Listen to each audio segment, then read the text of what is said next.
다음 시간은 음악 시간입니다. 학생 여러분께서는 모니터 앞에 앉아 수업에 집중해 주시기 바랍니다.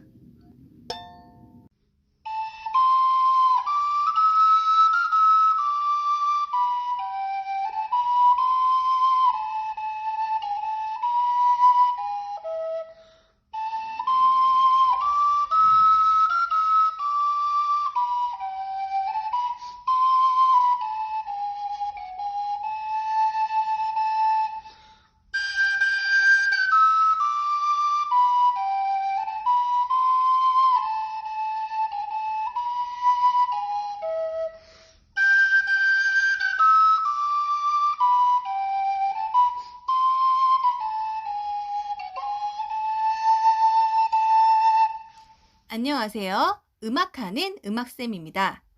오늘도 마을학교 프로젝트인 우리 동네 음악가를 진행하겠는데요.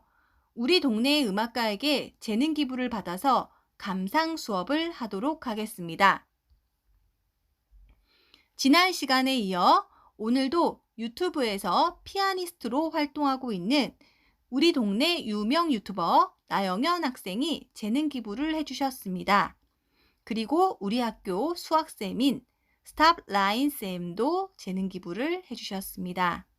그럼 수업을 시작하도록 하겠습니다. 지난 시간에는 고전주의 시대의 음악의 특징과 작곡가에 대해 공부를 했습니다. 이번 시간에는 낭만주의 시대의 음악에 대해 알아보겠습니다.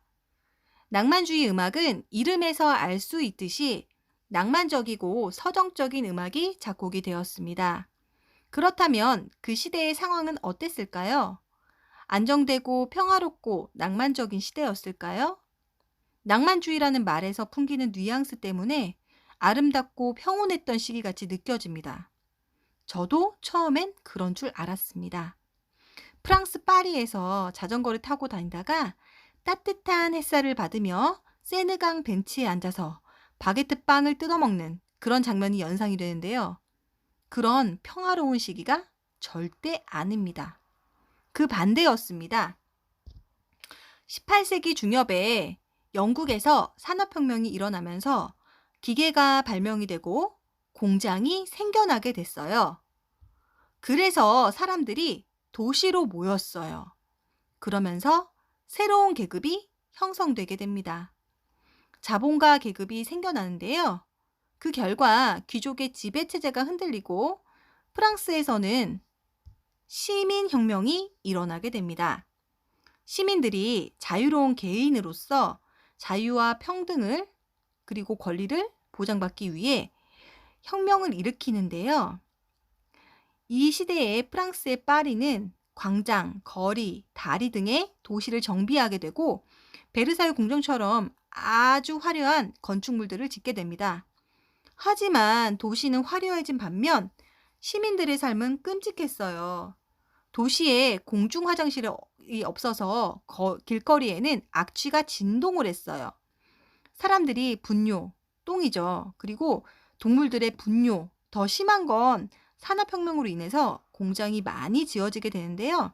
이런 공장에서 나오는 폐수가 세느강에 흘러서 정말 도시가 지저분했습니다. 그리고 대부분의 민중들은 가난했어요. 뮤지컬 레미제라블 보셨죠? 거기에서 나오는 인물 중에 원래 공장 일을 하는 여자가 나오는데요. 미혼모로 몰래 아이를 혼자 키우고 있다가 들키게 돼서 공장을 쫓겨나게 됩니다. 그러고는 바로 빈민이 돼요. 그 시대에는 공장에서 일을 하다가 그만두게 되면 빈민이 되는 거죠. 집세를 못 내면 집 없이 떠돌이 생활을 하게 됩니다. 한데 그 당시에 빈민은요, 혐오의 대상이었어요. 그들이 사회적인 구조의 문제가 아니라 게으르기 때문에 빈민이 된다라고 생각을 했습니다. 그리고 구걸을 하거나 집 없이 떠돌아다니는 것이 범죄였어요. 그래서 거린들을 막 재미로 죽이는 사람들도 있었다고 합니다.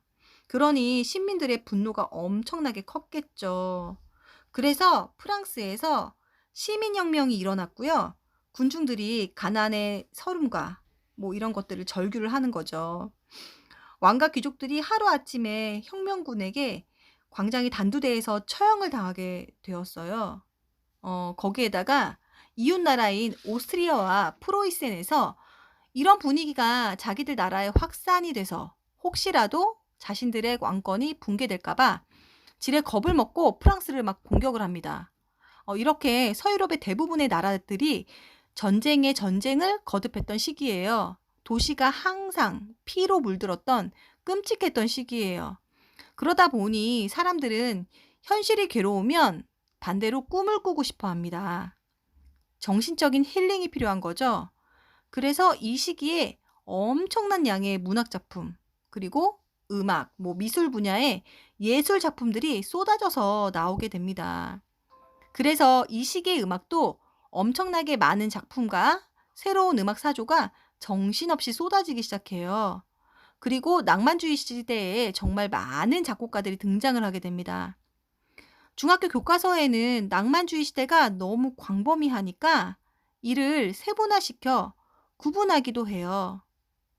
예전에는 다 구분하여 가르쳤으나 오늘은 학생들이 원격 수업으로 인해서 마음이 지쳐 있을 것 같아서 그냥 전체적으로 묶어서 설명하겠습니다. 낭만주의 시대의 음악의 특징에 대해 알아보겠습니다. 기존의 음악 형식에서 벗어나 개인의 감정과 개성을 중시하게 되었고요. 문학 및 미술 작품에 영향을 받은 다양한 주제와 형식의 작품들이 작곡이 되었습니다.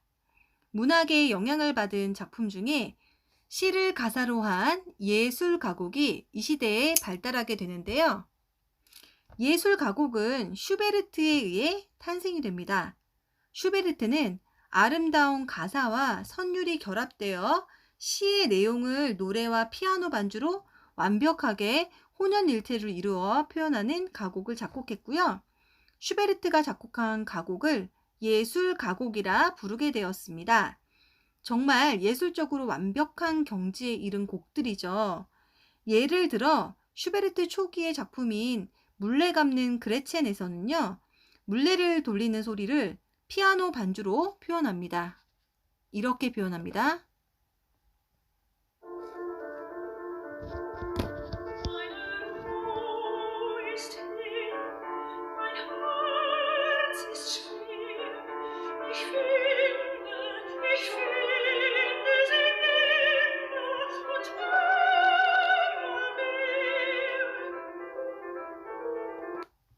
그리고 겨울나그네의 제1곡인 안녕히라는 곡에서는요. 주인공이 시골길을 걸어가는 모습을 피아노로 표현했습니다. 시골길이니 비포장 도로겠죠. 중간중간에 돌부리가 있는데요. 걸어가다가 이 돌부리에 걸려서 넘어질 뻔한 그런 이제 모습도 피아노로 표현을 합니다. 들어보세요.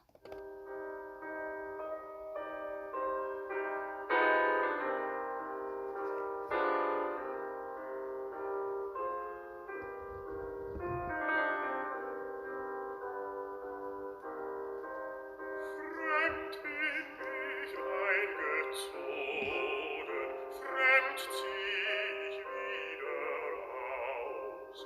Der Weih war mir geflogen mit manchem Blumenstrauß. 그리고 특히 슈베르트는 가곡을 사랑해서요. 무려 600여 곡에 이르는 가곡을 작곡했습니다. 그래서 그를 후대의 사람들은 가곡의 왕이라고 불렀습니다.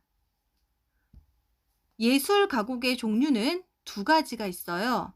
하나는 유절, 즉 1절과 2절, 3절 같이 가사가 바뀌면서 선율이 반복이 되는 형태예요. 절이 있다는 거죠. 교과서에 나온 월계꽃 등등 우리가 아는 대부분의 가곡들이 여기에 속해요. 애국가도 유절 가곡이라고 할 수 있습니다. 1절부터 2절, 3절, 4절 쭉 있죠. 그쵸? 그리고 또 다른 형태는 통절 가곡으로요. 절이 나누어져 있지 않습니다. 가사가 나누어져 있지 않고요. 가사 내용에 따라서 가락이 전개가 되는 형태고요. 슈베르트의 유명한 가곡인 마왕이 있습니다. 이 중에 마왕은요. 슈베르트가 청소년기에 17살에 괴테, 독일의 시인이죠. 괴테의 시를 읽고 큰 감흥을 받아서 그 자리에서 즉흥적으로 써내려간 곡이에요. 마왕을 보기만 해도 죽는다라는 독일의 전설을 바탕으로 하는데요. 폭풍우 치는 밤에 열병이 나서 아픈 아들을 말을 태워서 의사의 집으로 가는 그런 내용입니다. 등장인물이 나와요. 총 4명이고요. 해설자, 아버지, 아들, 마왕 이렇게 4명이 나오는데요. 한 명의 성악가가 4명의 목소리를 연기하면서 부르는 곡입니다. 정말 유명한 곡들이라 제가 링크를 좀 걸어두도록 하겠습니다.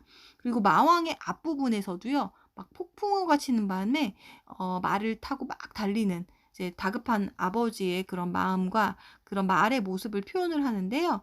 한번 앞부분만 짧게 들어보도록 하겠습니다.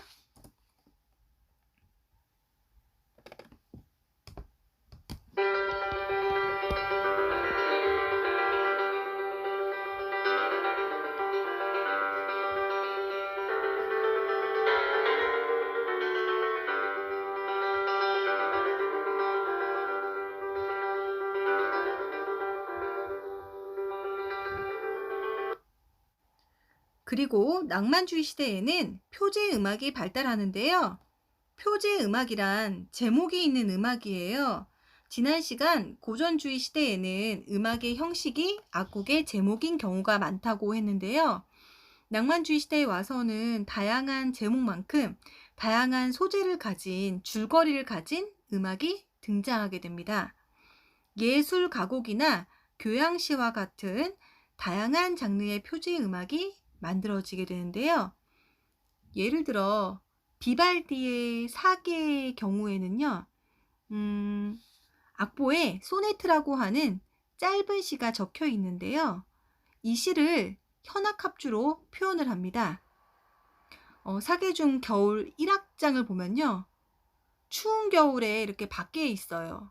너무 추우면 몸이 떨리겠죠. 그러다가 점점 더 몸이 떨리게 됩니다. 이 모습을 이렇게 표현했어요.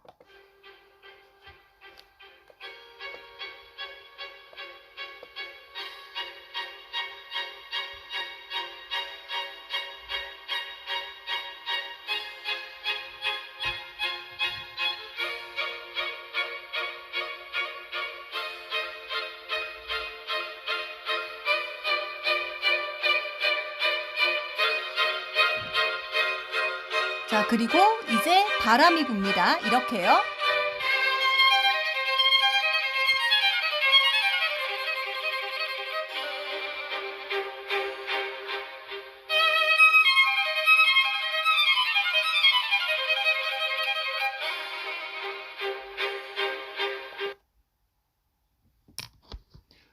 그러다가 이제는 이까지 떨려오겠죠. 조금 더 들어보세요. 바람이 붑니다.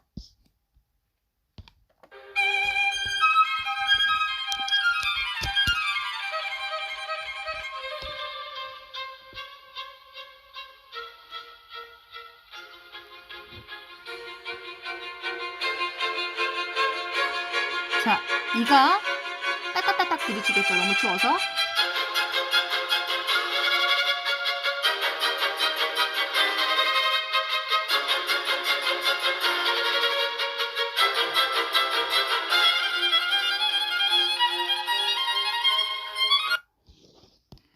비발디의 사계의 경우에는 바로크 시대의 음악이지만 표제 음악이라 볼 수 있고요. 비발디가 시대를 앞서간 거죠. 그리고 슈베르트의 연가곡, 겨울 나그네 등 이렇게 내용이 있는 예술 가곡이나 베를리오즈의 환상교향곡, 네, 환상교향곡과 같이 줄거리를 가진 표제 교향곡도 등장하게 됩니다. 무명이었던 베를리오즈가요, 영국의 유명한 여배우 해리어 스미스슨을 사랑하는데요. 환상교향곡의 내용도 베를리오즈의 상황과 비슷합니다. 실연을 당하는 남자를 주제로 만든 교향곡이고요. 1악장에는 그녀가 아름답게 이제 등장을 해요. 그러다가 점점 그녀의 모습이 바뀌는 거죠. 그러다가 이제 나를 차버린 그녀가 아주 원망스럽습니다. 그래서 5악장에서는요, 그녀가요, 마녀로 등장을 해요. 이렇게 베를리우스가 만든 이 환상교향곡은요, 줄거리가 있고요. 그녀를 연상시키는 선율이 있습니다. 그걸 고정악상이라고 하는데요. 고정악상이 매 악장마다 등장을 합니다. 고전주의 시대에는 있었던 교향곡에서는 볼 수 없었던 아주 혁신적인 시도라 할 수 있겠죠. 그리고 피아노의 개량이 이루어져서요, 각 가정에 피아노가 보급이 되면서 피아노 소품들이 쏟아져 나오기 시작하는데요. 쇼팽, 슈만, 멘델스존, 슈베르트, 리스트 등의 많은 작곡가들에 의해서 서정적이고 아름다운 선율의 피아노 음악들이 작곡이 되고 발달하게 됩니다. 쇼팽은 너무너무나 서정적이고 아름다운 선율의 피아노 소품들을 많이 만들어서 피아노의 시인이라는 별명을 가지고 있습니다. 그리고 쇼팽의 계보를 잇는 슈만은요, 원래 대학에서 법학을 전공했는데요. 진로를 바꿔서 20세 늦은 나이에 피아니스트가 되려고 피아노를 너무너무 열심히 연습한 나머지 손에 염증이 생겨서 결국 작곡가가 되게 됐어요. 그래서인지 피아노 곡들을 많이 작곡했습니다. 쇼팽의 즉흥 환상곡을요, 우리 학교 졸업생인 나영현 학생의 연주로 들어보겠습니다.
쇼팽이 피아노의 시인이었다면 피아노를 너무 잘 쳐서 피아노의 귀신, 피아노의 왕으로 불린 작곡가도 있어요. 그건 바로 리스트인데요. 리스트는 고난이도의 피아노 곡을 작곡했고요. 피아노를 워낙 잘 치는 사람이라 그런지 그가 작곡한 초절 기교 연습곡은 곡의 난이도가 엄청나게 어려웠다고 해요. 아주 짧게 들려드릴게요.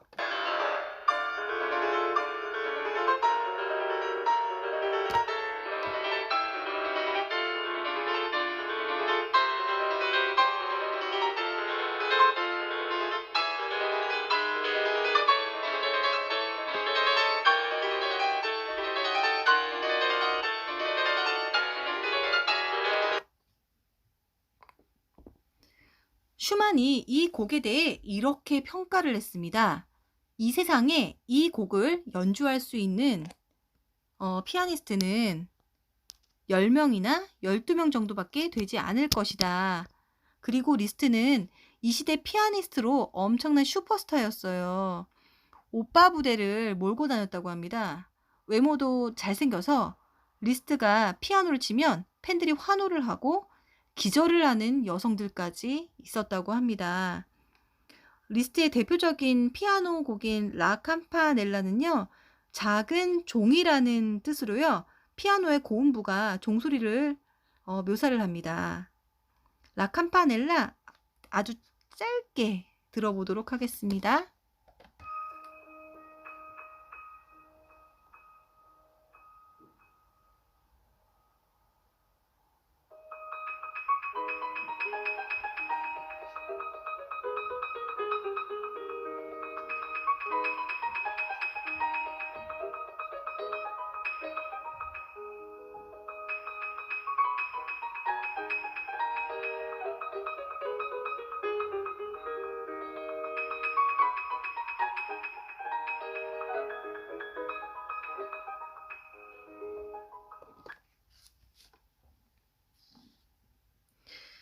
라 캠파넬라는 링크도 선생님이 걸어두겠습니다. 리스트는 피아노 곡 이외에도 여러 장르와 다양한 영역을 넘나들었고요. 새로운 시도도 두려워하지 않았던 작곡가예요. 리스트는 교향시라는 새로운 장르를 창시했는데요. 교향시는 교향곡과 시의 합성어로 다악장으로 이루어진 오케스트라 곡이 교향곡인데요. 리스트는 교향곡을 넘어서 문학적인 이야기를 가지고 하나의 악장으로 만들어진 교향시라는 오케스트라의 곡을 탄생시켰어요. 이것도 아까 설명한 표지 음악이죠. 멘데스존은 유복한 가정에서 태어났고요. 음악학교의 교장이자 오케스트라의 지휘자를 겸했던 작곡가고요. 아주 세련되고 잘생긴 외모에 사교성까지 좋았습니다. 정말 다 가진 사람이죠. 그리고 그의 업적 중 가장 빛나는 업적은요, 바로크 시대에 바흐의 음악을 발굴해내서 처음으로 연주를 했던 작곡가예요. 그 과정이 정말 영화 같습니다. 우연히 아내와 푸주간 옛날 정육점에 갔다가 고기를 싼 종이를 보게 되는데요. 그것이 악보였어요. 바흐의 유명한 마태순환곡 악보였습니다. 그래서 멘데스존이 이 바흐의 곡을요, 최초로 연주를 하게 됩니다. 그래서 바흐가 죽은 지 100년 만에 세상에 알려지게 되는 거고요. 그리고 멘데스존은 피아노 소곡집 무언가라는 48곡의 관현악, 교향곡, 협주곡, 실내악 등 다양한 장르의 작품을 남겼습니다. 그리고 선생님 아까 전에 이제 설명했던 슈베르트도요, 아름다운 피아노 곡들을 많이 작곡했어요. 우리 학교 3학년 수학을 담당하시는 수학쌤 스탐 라인쌤이요, 피아노 재능 기부를 해주셨습니다. 수학쌤은 작년에 나영현 졸업생의 담임선생님이셨고요. 학교 퇴근 후에 피아노 연습을 하는 것이 취미라고 말씀한 적이 있어서 특별히 부탁드렸습니다. 재능 기부 정말 감사드립니다. 멘데스존의 무언가와 슈만의 어린이 정경 중에 미지의 나라를 수학쌤의 연주로 들어보겠습니다.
낭만주의 시대에는 오페라를 작곡한 작곡가로 로시니, 도니제티, 푸치니, 베르디, 비제, 베버, 바그너, 브람스 등이 있습니다.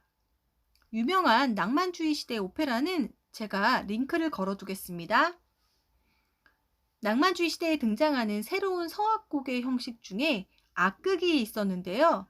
악극은 바그너에 의해 창시된 오페라 양식입니다. 오페라는 음악을 중심으로 연극과 무대 예술이 종합적으로 구성된 음악극을 말합니다. 바그너는 독일의 오페라 대본을 중요성을 부각시켰어요. 이렇게 드라마를 강조하다 보면 작품의 길이가 길어지겠죠.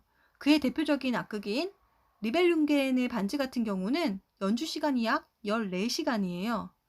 독일에서는 4일에 걸쳐 연주를 합니다. 정말 엄청난 규모의 작품이죠. 기획에서 완성까지 25년이 걸렸다고 합니다. 그리고 바그너는 실제로 혁명가였어요. 그래서 그의 음악도 전통적인 화성음계는 반음계적인 어법을 사용해요. 그리고 반음계를 사용하다 보면 조성이 다 무너지겠죠. 바그너는 이 시대의 작곡가들에게 큰 영향력을 끼친 작곡가였어요.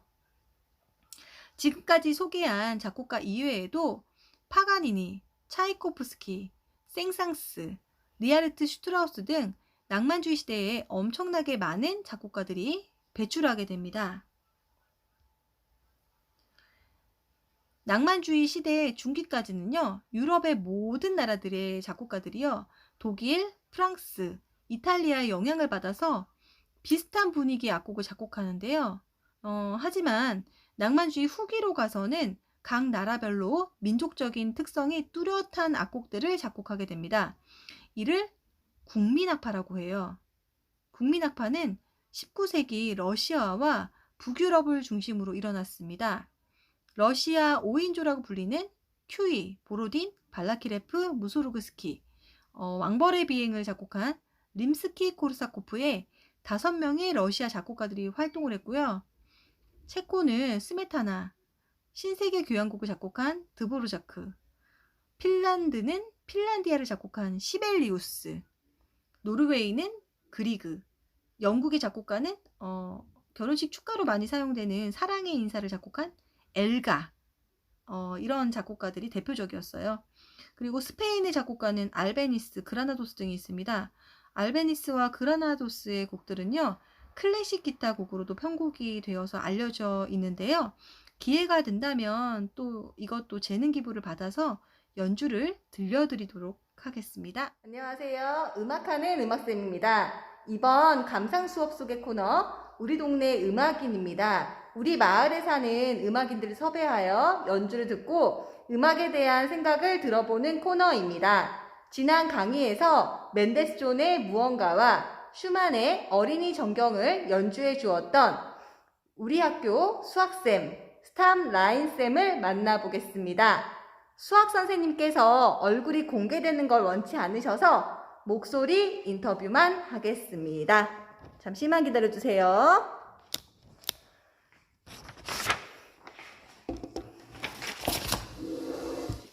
안녕하세요, 선생님. 안녕하세요. 수학 선생님이에요. 네. 스탑라인쌤.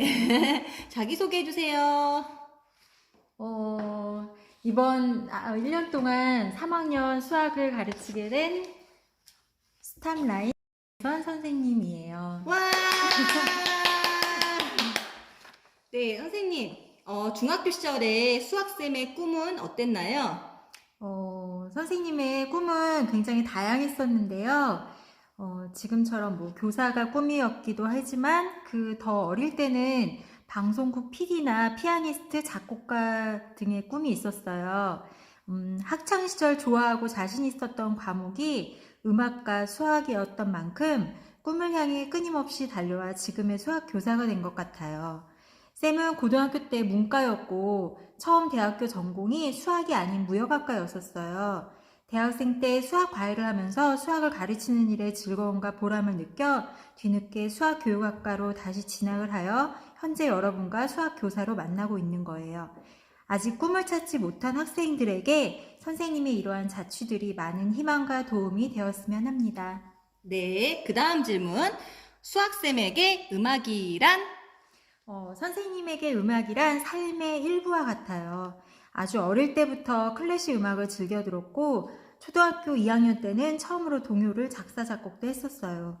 피아노 전공을 하라는 권유도 받았지만 여러 가지 여건으로 피아니스트라는 꿈을 접게 되었거든요. 어릴 땐 그러한 상황들에 대한 아쉬움이 많았지만 항상 음악과 함께하고 취미생활로 피아노 연주도 하고 작곡도 하면서 스트레스를 해소하는 지금의 삶도 참 소중하고 행복하게 느껴진답니다. 네, 선생님, 그렇다면 코로나로 인해 힘들어할 학생들에게 해주고 싶은 이야기가 있다면? 계속 등교 개학이 미뤄지면서 여러분도 많이 답답하고 힘드실 텐데요. 온라인 강의 열심히 듣고 건강관리 잘하면서 지냈으면 좋겠어요. 등교 개학 후 중학교 마지막 학년이고 다른 해보다 짧게 주어진 시간이니만큼 선생님과 행복하고 알차게 보냈으면 좋겠어요. 그때까지 안녕. 네, 학생들을 위해서 재능 기부를 해주셔서 정말 감사합니다, 선생님. 감사합니다. 선생님, 너무 아쉬운데 여기 얼굴은 아니래도 손이라도 한번 안녕 이렇게 해주세요. 선생님, 부탁드려요. 안녕. 선생님, 감사합니다. 음악하는 음악쌤이었습니다. 본 자료는 저작권법 제25조 2항에 따라 학교 수업을 위한 저작물로 본 사이트에서만 이용 가능하며 이외의 공간에서 저작물을 공유 또는 게시하는 행위는 저작권법 위반에 해당될 수 있습니다. 아울러 얼굴이 나온 영상의 경우 초상권을 침해하는 일이 없도록 해주시기 바랍니다.